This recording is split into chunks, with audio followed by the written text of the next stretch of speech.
izin bertanya dokter. Kebetulan kan orang tua saya juga dua-duanya penderita diabetes nih dokter nih. Kalau ibu ini belum kontrol lagi sih dok ke penyakit dalamnya. Cuma untuk kadar gula darahnya sudah terkontrol tuh biasanya 100, 150, 130 dengan menggunakan insulin 3 kali 6 unit Apidra, kemudian lantusnya 1 kali 6 unit dokter. Nah, kira-kira untuk Apidra yang 1 kali 6, kan biasanya 3 kali 6 unit dokter. Itu berarti penggunaannya berapa dokter? Apakah tetap 3 atau apa berapa dokter? Ya, jadi tergantung dari asupan makanannya. Jadi kalau tadi asupan makanan selama berpuasa, makanan utama atau mealnya 2 kali saat sahur dan berbuka, pastinya dosis atau pemberian Apidranya sebanyak 2 kali. Jadi diberikan pada saat sahur dan berbuka puasa. Nah, perlu diperhatikan saat sahur. Nah, ini porsi makanannya ini kira-kira tetap sesuai porsi biasanya atau berkurang. Karena nantinya selama 12 jam ke depan ini asupan makanannya kan sama sekali tidak ada, tidak makan dan juga tidak minum. Jadi dari petunjuk atau pedoman dari Perkemi maupun dari International Diabetes Federation, jadi untuk dosis insulinnya ini perlu dikurangi sekitar 25 sampai 50% pada saat sahur. Tapi untuk berbuka dosisnya bisa tetap. Sedangkan untuk lantusnya sendiri, nah ini juga karena jumlah dan frekuensi makan dalam satu hari juga berkurang. Ini biasanya dosisnya juga dikurangi 20 sampai 50%-nya. Dan ini tidak berlaku untuk semuanya ya Dokter Naila ya. Jadi kalau gula darahnya masih tinggi, ya mungkin perlu disesuaikan dosisnya lagi. Jadi jangan terburu-buru diturunkan dulu karena bisa menimbulkan resiko hiperglikemia atau gula darah yang terlalu tinggi terutama saat berbuka puasa. Dan kita ketahui bahwa kalau buka puasa itu kadang-kadang makanannya itu agak banyak atau agak berlebihan, plus ditambah makan yang manis-manis. Nah, itu yang perlu ya. Baik dokter, berarti memang perlu penyesuaian dosisnya itu tidak bisa disamaratakan di dokter gitu. Ya, individual, sangat individual. Itulah pentingnya konsultasi langsung per pasien gitu. Iya, jadi biasanya kita persiapkan dulu kalau dari saran Perkeni maupun IDF itu paling tidak 3 bulan, 3 minggu sampai 3 bulan sebelumnya. Tapi ini kan sudah 1 minggu kurang ya. Jadi diharapkan dalam waktu yang sesingkat-singkatnya ini gula darahnya bisa terkontrol dengan baik sehingga dosisnya bisa kita sesuaikan saat menjalani puasa Ramadan. Baik, terima kasih banyak ya dokternya. Lanjut dokter, ini di kolom chat sudah ada pertanyaan dari Dokter Putri. Dok. Assalamualaikum, selamat siang dokter. Saya dengan Dokter Putri mohon izin bertanya. Pada pasien diabetes mellitus terkontrol dengan obat, apakah obat-obatan golongan sulfonilurea perlu diturunkan dosisnya juga atau hanya dirubah jadwalnya menjadi setelah berbuka? Apa saja pertimbangan untuk menurunkan dosisnya? Terima kasih banyak dokter. Ya, terima kasih Dokter Putri. Jadi sesuai dengan pedoman dari Perkeni maupun dari IDF, jadi untuk obat-obat sulfonylurea, terutama yang kerjanya panjang seperti glimepiride, nah itu disarankan pemberiannya kalau 1 kali diberikan saat berbuka puasa. Kalau 2 kali pemberiannya itu saat sahur diberikan setengah dosis, kemudian saat berbuka 1 dosis. Syaratnya pastinya gula darahnya terkontrol dahulu. Kalau gula darahnya belum terkontrol, kita perlu sesuaikan dosis sulfonylureanya atau perlu ditambahkan obat-obat golongan yang lainnya. Ini untuk yang sulfonylurea. Nah, pastinya diberikannya lebih aman saat berbuka puasa untuk menghindari hipoglikemi.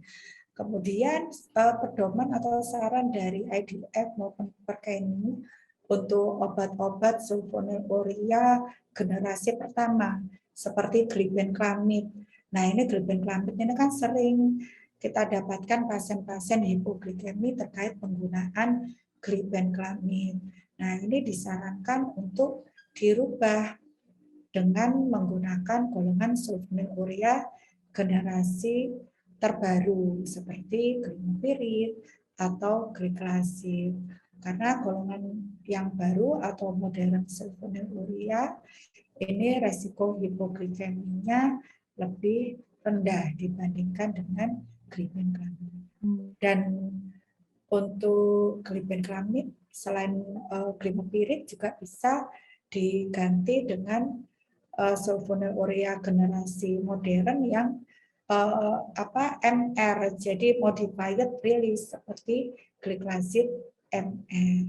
Nah, itu lebih aman untuk menghindari terjadinya resiko hipoglikemi. Mungkin itu, Dokter Naila. Oh, nggih, baik. Mungkin Dokter Putri sudah puas, Dokter, dengan jawabannya. Saya rasa sudah sangat jelas ya, Dokter. Atau kalau misalnya Dokter Putri mau ada yang ingin ditanyakan lagi, monggo mungkin bisa raise hand, Dokter, ya, biar bisa bertanya secara langsung, atau mungkin bisa menulis lagi di kolom chat. Nah, sekarang sambil menunggu kita ada pertanyaan selanjutnya, Dokter. Ada dua. Yang pertama, apakah ada pengaturan jam sahur bagi diabetisi, Dokter? Kemudian yang kedua, bolehkah seorang wanita hamil penderita diabetes untuk berpuasa, Dokter? Monggo, Ya, Dokter. baik, terima kasih. Jadi untuk pengaturan jam sahur ini bagi Bapak Ibu sahabat diabetesi, pastinya supaya jam puasanya tidak terlalu lama.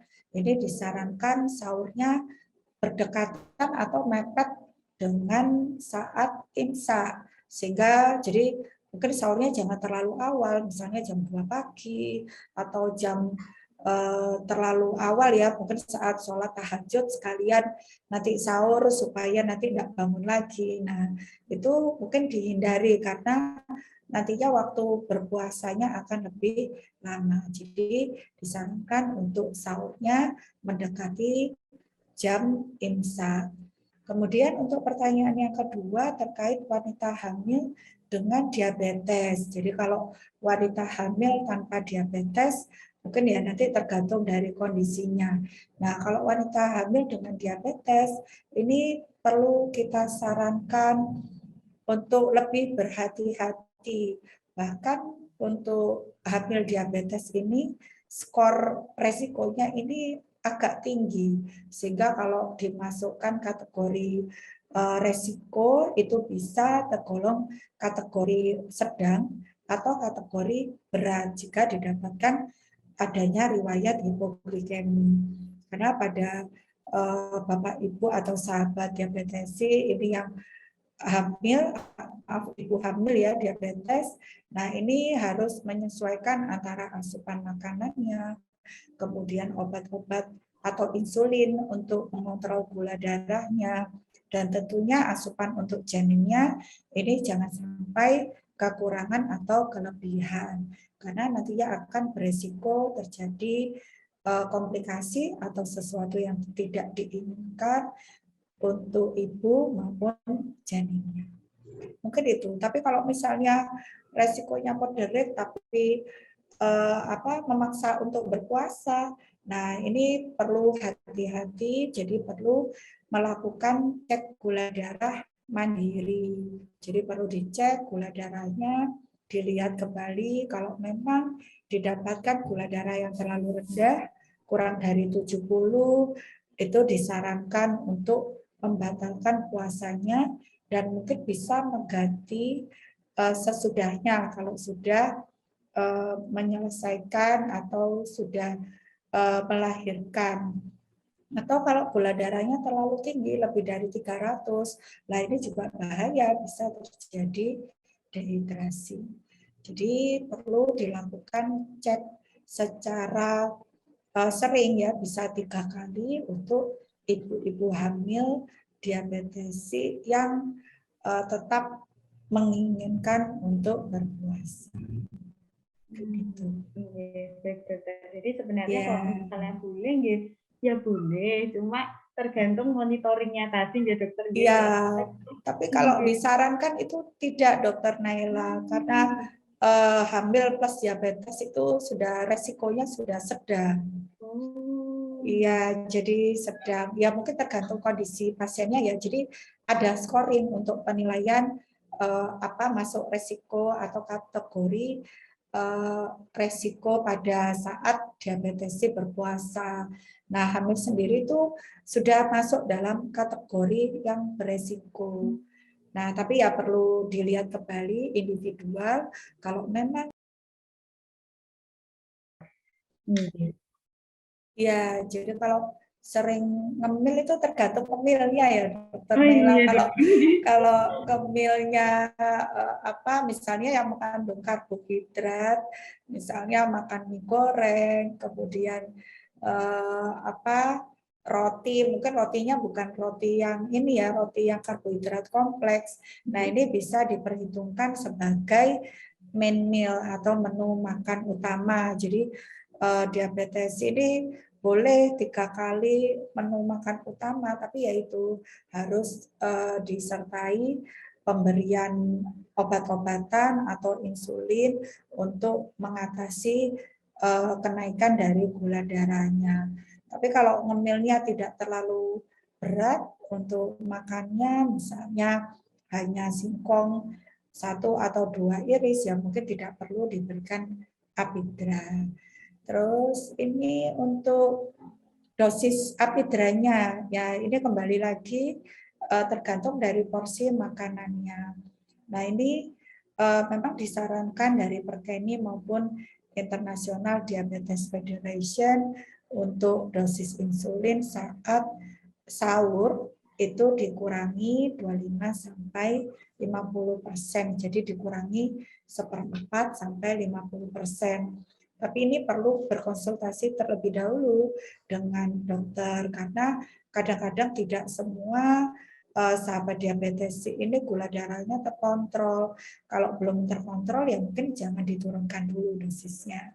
Kalau sudah terkontrol baru dosisnya disesuaikan dengan frekuensi dan jumlah dari makanan yang di asupan makanan selama menjalani puasa Ramadan.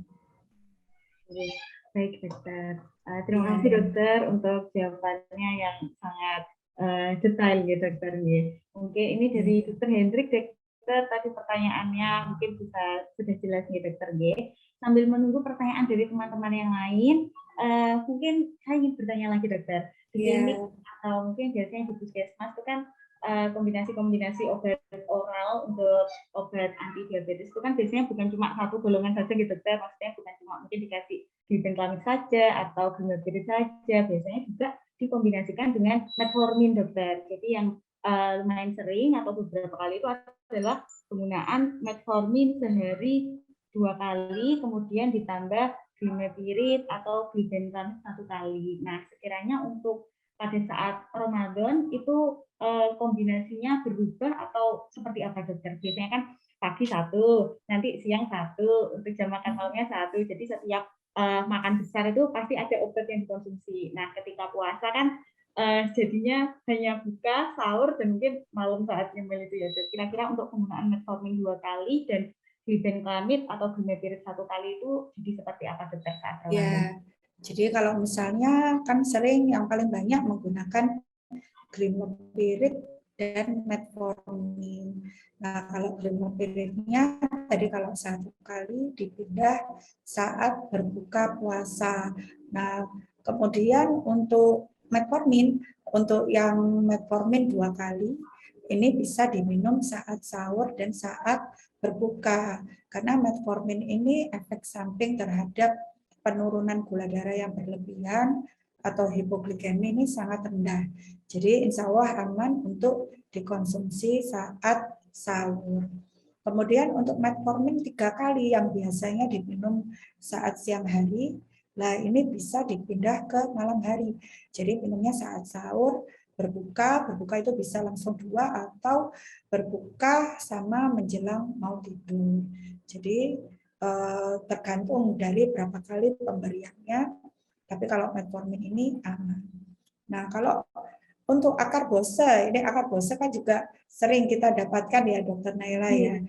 Jadi kalau akar bose ini sama juga, karena akar bose ini resiko hipoglikeminya rendah, kemudian jadi dia glukos dependen, jadi dia tergantung dari asupan makan gula darah.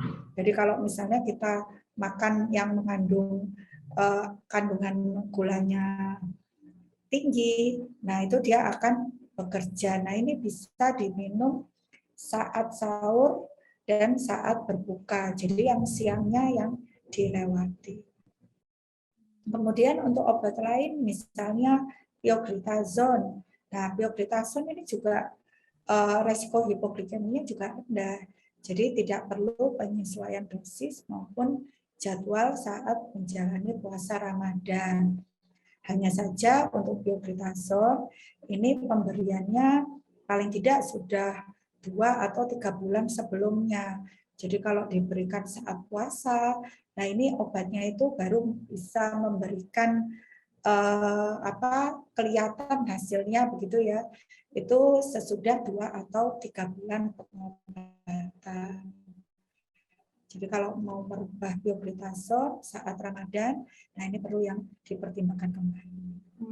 Dan untuk obat-obat DPP-4 inhibitor, misalnya vildagliptin, nah ini kan juga ada di JKN, itu karena risiko hipoglikemi atau penurun gula darahnya tidak terlalu kuat, dia bisa dikonsumsi saat sahur maupun saat berbuka puasa.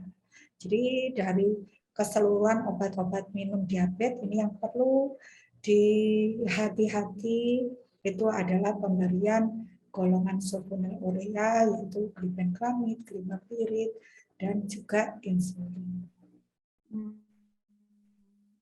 Baik, dokter. Masya Allah, sudah sangat jelas sekali, dokter. Izin mungkin saya ini ya, dokter ya, saya ulang ya, dokter ya. Karena saya selain di rumah sakit PKU kan juga di klinik, dokter. Jadi kalau di klinik juga banyak sekali dokter pasien-pasien dengan diabetes, dokter. Untuk yang penggunaan metforminnya 3 kali tadi bisa dengan sahur 1 kali, atau saat berbuka bisa langsung 2, atau bukanya 1, tapi nanti malam belum tidur minum 1 kali, dokter. Untuk kombinasi yang metformin dan glibenclamid atau glimepiride, metforminnya bisa sangat saat sahur dan buka, gliben atau glimepiridnya saat berbuka saja gitu, dokter. Jadi saat berbuka dia minum 2 gitu, dokter, metformin dan atau glimepiride dan Masya Allah, jelas sekali, dokter. Alhamdulillah. Karena kan selama ini juga banyak, dokter, pertanyaan-pertanyaan seperti itu dari pasien, dokter. Ini dokter, ada pertanyaan lagi, dokter. Assalamualaikum, dokter, izin bertanya lagi, apakah ada hal khusus yang perlu dilakukan orang tua untuk anak penyandang diabetes selama puasa Ramadan, dokter? Jadi ini berarti DM-nya yang tipe 1 gitu, dokter. Halo, dokter? Iya, ini yang orang tuanya atau anaknya ya, ini yang penyandang diabetes ini orang tuanya atau anaknya ya, dokter Naila ya? Dokter, saya baca lagi. Hal khusus yang perlu dilakukan orang tua untuk anak penyandang diabetes. Jadi mungkin anaknya gitu, dokter, ya. Kalau dari pertanyaan ini sepertinya anaknya yang punya diabetes, kemudian orang tuanya yang memonitor anaknya gitu kali ya, dokter. Iya, lah ini kalau anak-anak tidak wajib berpuasa ya, dokter Naila ya. Jadi yang kalau sudah balik ya, yang diwajibkan berpuasa ya. Iya. Jadi kalau jadi pada intinya apakah orang tuanya atau mungkin anak-anak usia dewasa barangkali ya. Nah, ini yang penting adalah support dari keluarga. Support itu baik dalam mengingatkan untuk pemberian obatnya, kemudian membantu untuk memonitor kadar gula darahnya, kemudian menyiapkan pastinya kalau puasa Ramadan itu kan merupakan saat kita bisa berkumpul dengan keluarga, makan bersama. Nah, itu yang perlu mungkin yang tidak diabetes itu perlu tenggang rasa begitu ya.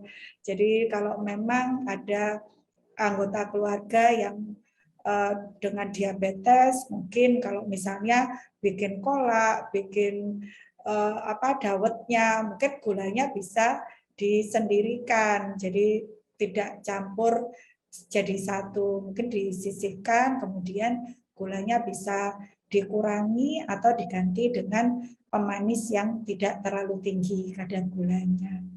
Mungkin itu, jadi perlu support dari keluarga terhadap persiapan dan juga pada pasien atau Bapak Ibu diabetesi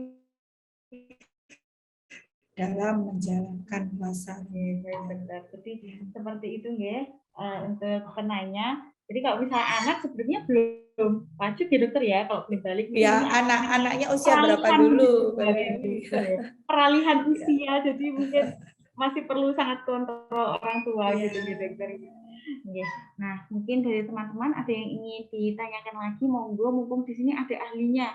Jadi ada ahli konsultan endokrin metabolik diabetes. Jadi beliau ini sangat masya Allah sekali ilmunya tentang perdiabetesan gitu dokter nih, penyakit metabolik gitu dokter. Yes, ini ada 52 peserta dokter alhamdulillah yang sudah join hari ini. Mungkin nanti bisa di-share di YouTube, harapannya biar bisa semakin banyak yang mengambil manfaat dari acara ini gitu dokter ya. Iya. Itu dok.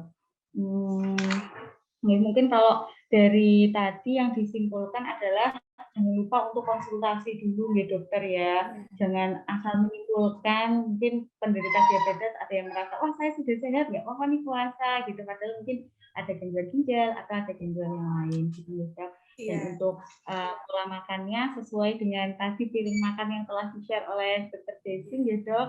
Untuk mungkin kalau untuk susu juga harus yang khusus untuk susu diabetes. Ya, pastinya susu yang rendah gula ya dokter Naila ya. Susu yang rendah gula. Bisa apa saja, pokoknya yang rendah gula. Mungkin ini dokter Naila yang sering itu kurma. Nah, bagaimana kita makan kurma itu? Jadi kurma itu kan juga sunnah hukumnya untuk dikonsumsi saat berbuka puasa. Nah, memang pada penyandang diabetes ini kan kurma juga kandungan gulanya agak tinggi, jadi perlu dibatasi pemberiannya atau jumlahnya. Nah, bisa diberikan 1 sampai 3 butir dalam 1 kali pemberian. Jadi kan biasanya disunahkan untuk ganjil, nah itu bisa 1 atau 3. Atau kalau misalnya 5, nah itu enggak boleh dalam 1 waktu. Mungkin waktu sahur 3, kemudian waktu berbuka 3, kemudian mungkin sahurnya bisa ditambah. Mungkin gitu, asal tidak berlebihan. Asal tidak berlebihan gitu. Karena ini, ganjilnya 7 atau 9 itu terlalu banyak. Iya. Iya kan senangnya pas berbuka dan pas sahur gitu ya dok ya. Pas 7, pas sahur 7, waduh bahaya. Baik dokter. Kemudian untuk lanjutnya tadi tentang monitoring gula darah ya dokter ya. Kalau misalnya tadi dikatakan bahwa monitoringnya ada sekitar 7 waktu ya dokter ya. Sebelum setelah berbuka, kemudian sebelum setelah sahur, tengah hari jam 12-an atau tengah sore jam 3 sorean atau kapan saja, yang penting ada gejala-gejala yang tadi telah diterangkan di awal. Itu nih dok. Kemudian untuk yang obat-obatan tadi saya kira sudah sangat jelas dibahas oleh dokter Desi, mulai dari metformin, glibenclamid, glimepirid, akarbose, golongan DPP-4 inhibitor, semuanya insya Allah sudah sangat jelas dokter. Kemudian jangan sampai memaksakan diri gitu dokter, kadang sudah gemetar nih tapi kok masih pengen puasa ya gitu. Misalnya jam 3 sudah gemetar dokter Naila. Nah itu kalau masih dipaksakan mungkin cek gula darah 1 jam lagi. Kalau masih terlalu rendah antara 70 sampai 90 misalnya ya, tidak 70 dokter Naila tapi misalnya 80, tapi kok ada keringat dingin, berdebar, dicek lagi 1 jamnya kok masih belum ini ya, gulanya kok masih agak rendah. Nah itu sebaiknya kalau misalnya ragu-ragu 70-90 dengan gejala gula darah yang rendah, misalnya keringat dingin, berdebar, nah memang disarankan untuk tidak dilanjutkan. Takutnya nanti terlalu rendah bisa menimbulkan kelainan atau gangguan. Karena gula darah yang kurang itu juga nantinya akan mengganggu fungsi dari organ-organ vital, terutama otak. Iya dokter, baik dokter. Kemudian yang terakhir adalah olahraga ya dokter ya. Iya, Kalau yang suka berolahraga, kalau yang nggak biasa olahraga, ya alhamdulillah ya dok ada kegiatan tarawih, jadi ada iya betul. peningkatan peningkatan aktivitas fisik ya dok ya. Iya, iya. Jadi tarawih itu sudah dihitung sebagai olahraga atau aktivitas fisik ya. Jadi ya insya Allah sejalan lah. Jadi pada bulan Ramadan selain puasa juga bisa menjalankan aktivitas fisik plus ibadah tentunya. Oke, alhamdulillah. Jadi itu tadi dokter, masya Allah, alhamdulillah. Ini sangat kaya akan ilmu dokter. Semoga Ya, barokah untuk dokter yang telah menjelaskan ilmunya kepada kami dan juga bisa bermanfaat juga ilmunya untuk teman-teman yang ada di room Zoom hari ini. Kalau misalnya mungkin ada kenalan yang wah dia penderita diabetes nih tapi belum sempat ikut Zoom hari ini dan teman-teman di sini udah ikut Zoom, mungkin bisa disampaikan ilmu yang telah disampaikan oleh Dokter Desi ini. Gitu ya. Terima kasih banyak Dokter Desi, spesialis penyakit dalam, konsultan endokrin, metabolik diabetes yang telah menyempatkan waktunya di sela-sela kesibukannya sekolah S3 gitu dokter, di sela-sela kesibukannya praktek. Semoga Allah mudahkan segala proses pendidikannya ya dokter ya. Semoga ilmunya selalu bermanfaat, berkah untuk diri sendiri dan juga untuk kita semua dokter. Terima kasih banyak ya dokter. ya terima kasih. Terima kasih juga untuk teman-teman yang telah bergabung dalam kegiatan Zoom kita pada hari ini, sehingga bisa memberikan manfaat untuk teman-teman dan keluarga yang lainnya. Terima kasih banyak. Akhir kalam. Wassalamualaikum warahmatullahi wabarakatuh. Waalaikumsalam warahmatullahi wabarakatuh.